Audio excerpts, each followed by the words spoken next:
Bonjour à chacune, chacun d'entre vous là pour ce deuxième partage. Quelle bonne nouvelle pour aujourd'hui. Alors la bonne nouvelle que j'ai envie de vous partager là aujourd'hui, c'est Jésus qui nous dit « Le royaume de Dieu est au-dedans de vous ». Et en fait, il ne nous le dit pas tout de suite comme ça. Hein. Si on se met à l'écoute de l'Évangile, au tout début de sa vie publique, quand Jean-Baptiste a été arrêté, donc quand Jean-Baptiste a terminé sa mission, on a vu la dernière fois qu'on se situait à un moment charnière là, de l'avènement, de l'arrivée de Jésus. Jésus, il commence à annoncer la bonne nouvelle. Alors, c'est dans plusieurs évangiles, mais là, je vais le prendre dans l'évangile de Matthieu, c'est au chapitre 4.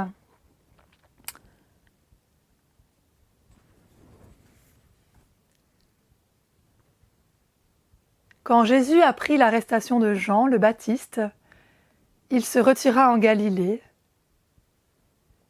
Il quitta Nazareth et vint habiter à Capharnaüm, ville située au bord de la mer de Galilée. À partir de ce moment, Jésus commença à annoncer « Convertissez-vous, car le royaume des cieux est tout proche. »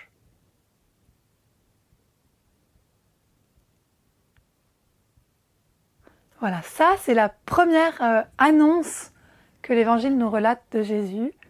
Convertissez-vous, car le royaume des cieux, le royaume de Dieu, est tout proche.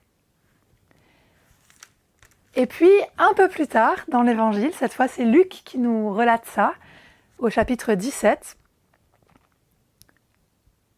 Jésus nous dit « Voici que le royaume de Dieu est au-dedans de vous. »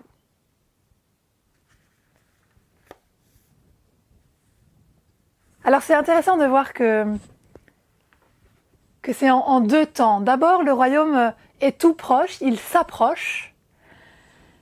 Et j'ai envie de dire, dans cette première annonce de Jésus, il y a toute la bonne nouvelle qui est déjà contenue.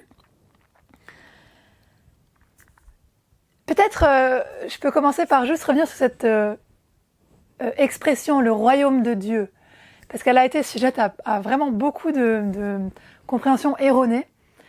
Faut se souvenir que les personnes auxquelles s'adresse Jésus à ce moment-là, ce sont des Juifs qui attendent, qui vivent sous le joug des Romains et qui attendent la délivrance en fait, qui attendent une délivrance politique, qui attendent un Messie qui viendrait délivrer Israël du joug des Romains pour leur permettre de régner à nouveau, et que donc le règne de Dieu serait un règne politique, matériel, séculier.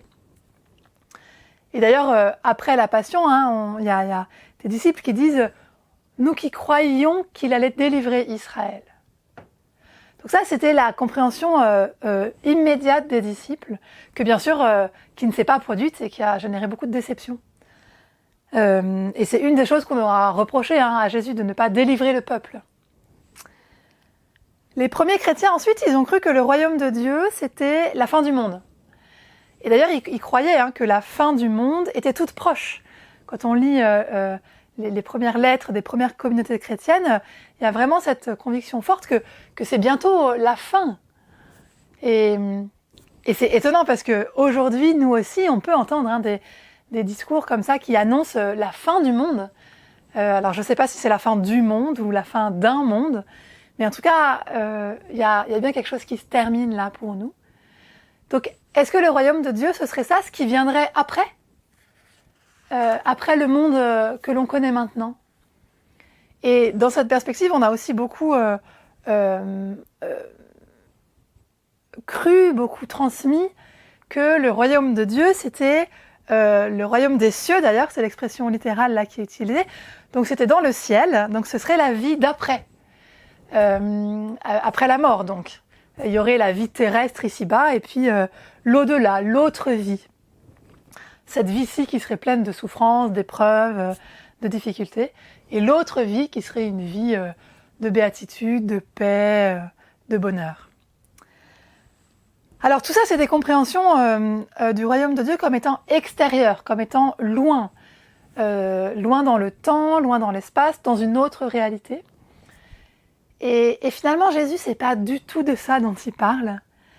Et dès le début, dès cette première annonce, on voit bien, le royaume de Dieu s'est approché. Il est tout proche. Et finalement, peut-être que ce royaume dont Jésus nous parle là, c'est finalement un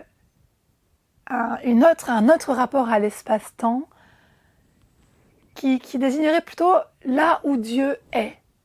Un royaume de paix, de justice, d'amour. Finalement, tout ce à quoi nous aspirons profondément. Et donc la question c'est quand, comment vivre ce royaume au sens de cet état de plénitude, cet état de paix, vivre en Dieu en fait. Et on a longtemps eu une image d'un Dieu tout à fait transcendant, lointain, et du coup aussi d'un Dieu qui juge, qui scrute. Il y a beaucoup d'images comme ça dans l'Ancien Testament et on est encore héritier de ça dans notre inconscient collectif. Et finalement, Jésus là, il renverse ça et il nous fait passer d'une religion qui est fondée sur un Dieu extérieur, sur la loi de Moïse, sur le temple qui est à Jérusalem, à une religion du temple intérieur, du Dieu intérieur.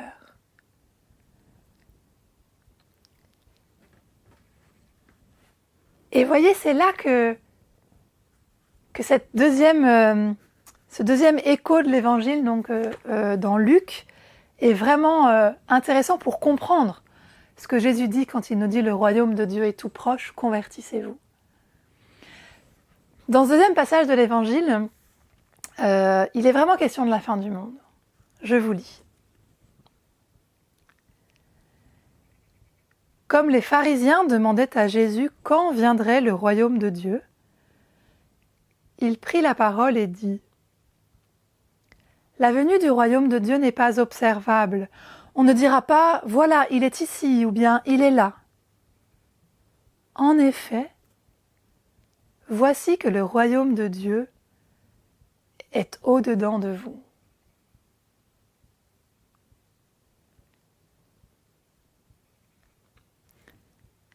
C'est étonnant, vous voyez, parce que les pharisiens, ils demandent quand est-ce qu'il viendra.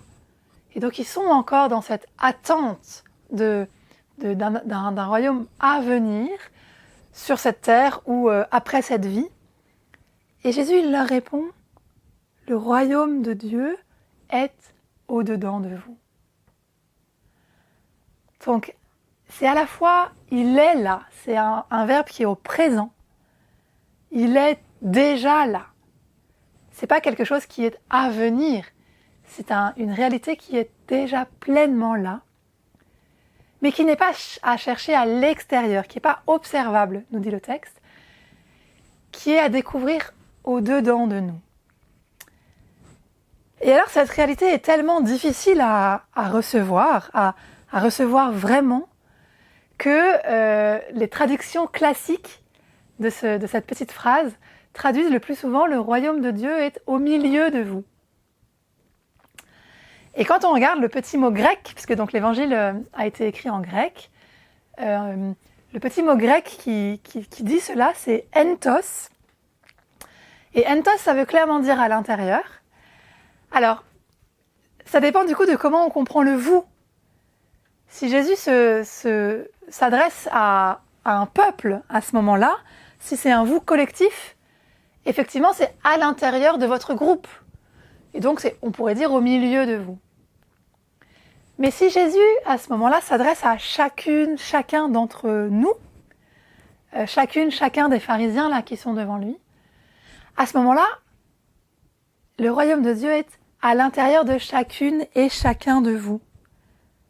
C'est à l'intérieur de vous que vous pouvez trouver dès maintenant, au présent, ce royaume qui est fait de paix, d'amour, de vie en plénitude. C'est à l'intérieur de vous que Dieu demeure, mais au présent, il est déjà là. Et donc le désir infini de l'homme dont on parlait la dernière fois peut être comblé par l'infini de Dieu à la condition de le chercher à l'intérieur, de le trouver à l'intérieur. J'aimerais vous partager à ce sujet un texte de Marie-Laure Choplin, qui est une femme que j'aime beaucoup, qui est une poète et une écrivain, et qui écrivait cela. Elle partait d'une phrase du prophète Sophonie, qui est vraiment en écho avec ce que nous dit Jésus là. « L'Éternel, ton Dieu, est au milieu de toi. »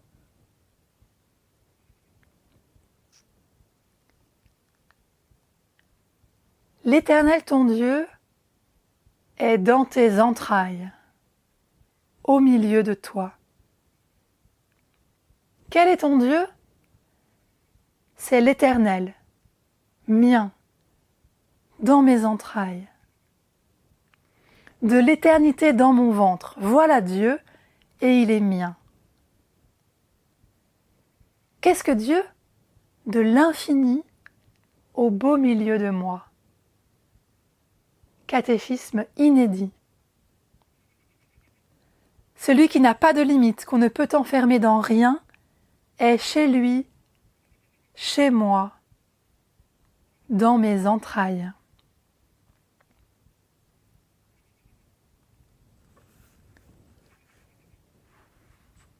L'Éternel, ton Dieu, est au milieu de toi, dans tes entrailles.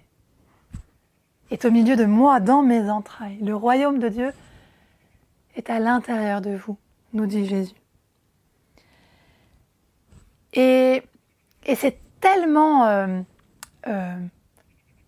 révolutionnaire, j'ai envie de dire, c'est tellement inédit, inouï, cette bonne nouvelle-là, qu'elle demande tout un chemin pour s'y ouvrir.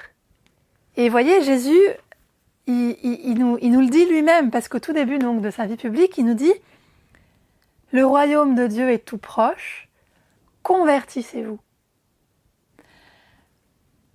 Cette conversion, peut-être qu'une traduction plus juste, ce serait convertissez-vous, ça pourrait se traduire par faites retour. C'est un retournement intérieur.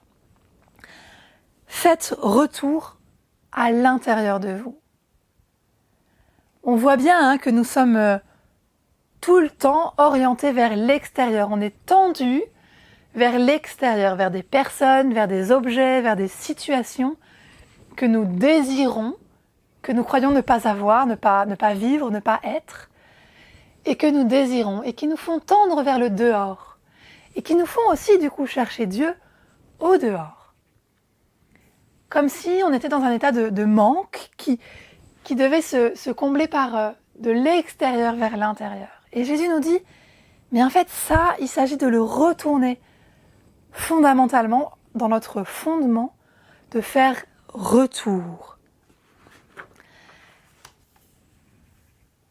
Et donc aussi de passer de notre périphérie qui nous oriente vers l'extérieur à notre centre.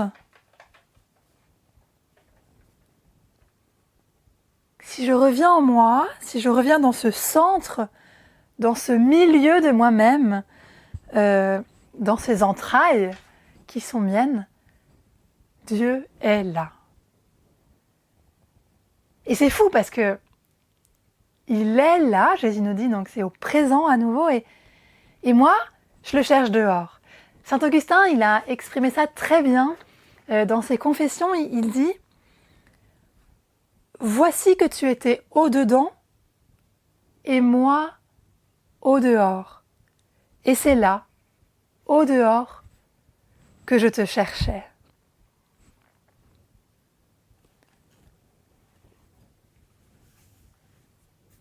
Est-ce que c'est possible d'entendre à la fois cette bonne nouvelle incroyable que Jésus nous annonce là de cette vie en plénitude qui est là, au-dedans de nous, qui est déjà là de toute éternité, et accueillir en même temps le chemin qu'il nous montre pour nous y ouvrir, qui est un chemin de faire retour. Et donc vous voyez, cette dynamique de conversion, c'est pas une dynamique où il faudrait faire quelque chose de plus une action positive, un effort pour aller vers quelque chose qui ne serait pas là, pour devenir quelqu'un que je ne suis pas déjà, pour obtenir quelque chose que je n'ai pas déjà. C'est pas ça. C'est au contraire une dynamique, on pourrait dire, négative, d'en faire moins, d'arrêter la course folle qui nous tend vers le dehors et aussi vers l'avenir. Vous voyez, quand j'aurai ceci, je serai heureux. Quand je rencontrerai telle personne, je serai bien. Quand j'aurai fait tel progrès spirituel, je serai enfin un être éveillé. Et cette tension vers l'extérieur, elle nous tend aussi toujours vers un avenir. Et on revient à cette image du royaume qui est toujours après, loin. Et Jésus nous dit, mais non, il est tout proche, il est là, déjà. Arrête de courir. Le ciel est en toi. Donc cette dynamique de conversion, c'est pas faire quelque chose, c'est au contraire renoncer à faire quoi que ce soit, renoncer à devenir quoi que ce soit d'autre, puisque Dieu est déjà là, à l'intérieur de moi. Donc c'est une conception qui est profondément non duelle. Il n'y a plus, c'est fini le temps où il y aurait le ciel et la terre séparés, le monde et Dieu séparés, la chair et l'esprit séparés. C'est fini ce temps-là. En tout cas, c'est la bonne nouvelle que Jésus nous annonce. Ce temps-là est fini. Il s'agit d'unir le ciel et la terre en soi, d'unir le divin et l'humain en soi, de célébrer cette noce-là, qui se célèbre au présent, ici, maintenant.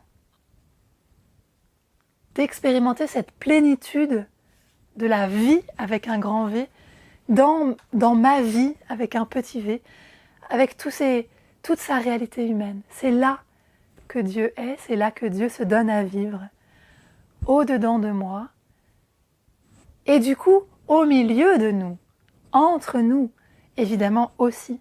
Mais voyez, ça commence d'abord par un retournement intérieur.